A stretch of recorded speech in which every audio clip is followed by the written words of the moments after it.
Well, Sarah's Country is not about me. It's about you, the audience. And I'm always calling for what information and questions you have at home that you want to find out on the show. So easily to email me, Sarah with an H at perriammedia.com, or slip into the inboxes on social media, both mine and, of course, Farmers Weekly. Last week, Stuart from Pu'arururu wants to know about our international markets for bull beef. So we're joined on the phone from Hawke's Bay, AgriHQ analyst Mel Croad, to take Stuart's and all of your other questions about what to expect in the up-and-coming sheep and beef markets, both here at home and, of course, overseas, during this crazy time that's ahead of us. And Mel joins me now. Mel, Stuart's question was, with the extreme outbreak of the virus, particularly in the States, he wanted to know about the USA's ports. Are they going to remain open to our New Zealand product? Yeah, hi Sarah. Look, at this stage they are still operational. There are one or two ports that have scaled back operations, but what we are hearing is that often containers are just taking an extra couple of days to exit the US terminals, and that's just about the containment measures really, with meat inspections and cold stores being a little bit understaffed. Ports in the US are essential, and it's all about keeping their staff healthy. So at this point, we are still seeing exports heading to the US from New Zealand. Unfortunately, we haven't seen a great market there in the last wee while. New Zealand beef exports to the US are geared towards the food service sector, and so it means that we've missed out on that boom that we've seen in the retail sector, particularly for mince in the last couple of weeks, with the US consumers stockpiling the fresh US beef that they can freeze down at home. And New Zealand's only a very small player in that retail market, predominantly just for prepared frozen beef patties. But that retail market we saw 2 weeks ago topped 900 million in the US.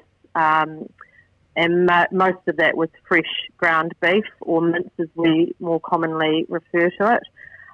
So we have seen a little bit of short-term support in that imported beef prices into the US, just as end users looked for a bit of pricing relief because the imported price was trading at such a discount. But yeah, unfortunately, it's not overly great there, with 2/3 of the country now in lockdown and food service taking a real big hit. What about China? How's that looking? Yeah, look, China is coming back online. We are seeing encouraging signs there in terms of sales, more for the lower value goods, be it lamb, mutton, or the manufacturing beef. The mutton is starting to move well. We're not yet seeing that in farm gate returns increasing yet, but I guess what it does reflect is that consumers are starting to watch their purse strings. We saw it with the global financial crisis, that they tend to move to the lower value items where they can get more for what they spend. And we're seeing that we are starting to see the restaurant trade open up a little bit in China as well.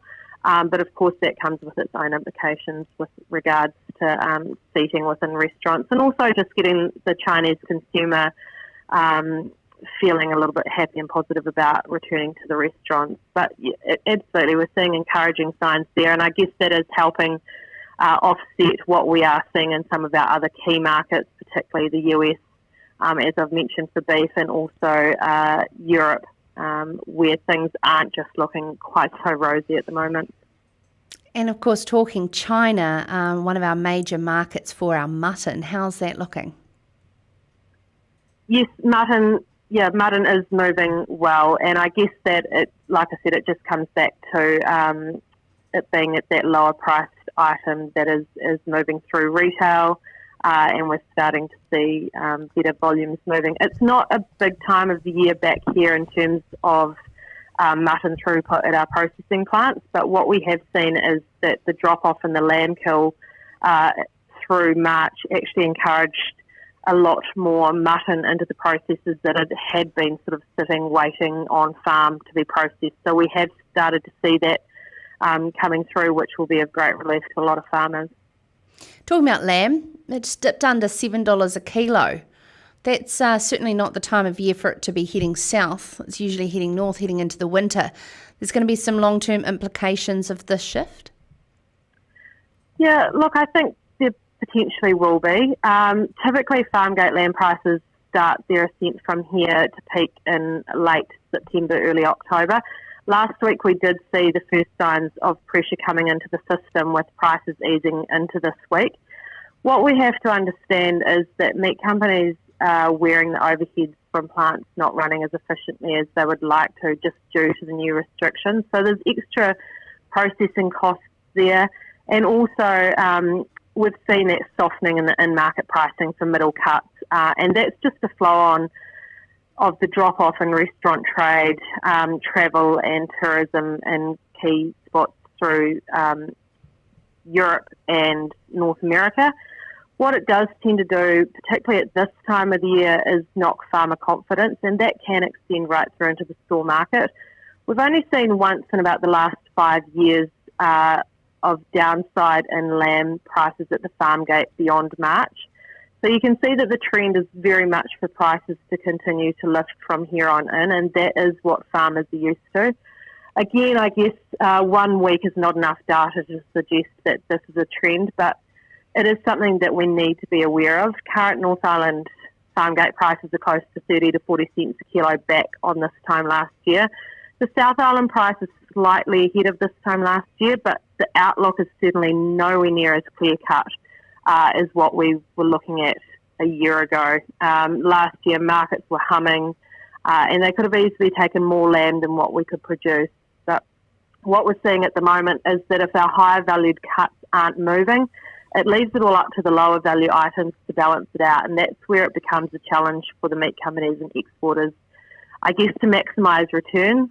And at the moment, just with that pressure starting to come into the farm gate prices, it would suggest that the lower value items are not yet offsetting what we would see from those higher value cuts and into that restaurant trade. Yeah, especially when you've got McDonald's shut, makes it a bit harder.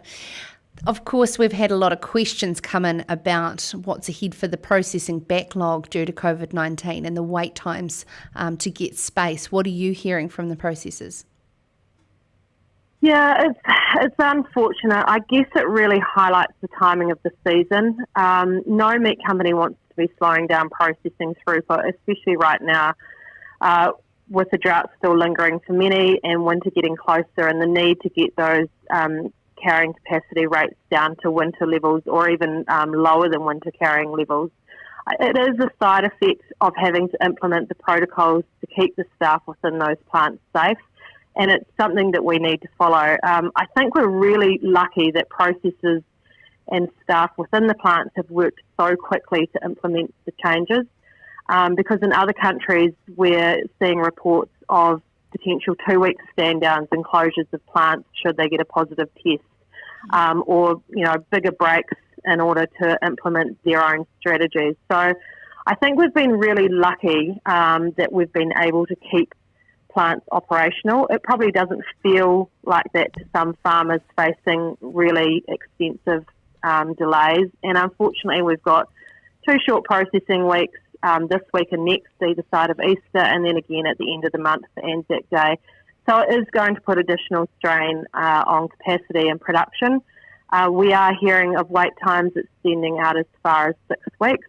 Potentially that could change by next week, because I know processors are looking at ways of trying to fix these backlogs that are occurring. But honestly, with the timing, we look at the autumn cow kill at this time of the year, where the national weekly kill rates for cattle can lift to over 80,000 head in early May. We were sitting at around 70,000 head per week back in March, when capacity wasn't as restricted as what we're seeing at the moment. So basically it's just going to mean that the cattle season is going to extend well into June, and it depends what it looks like even then, if we're out of lockdown or if we've got new procedures in place.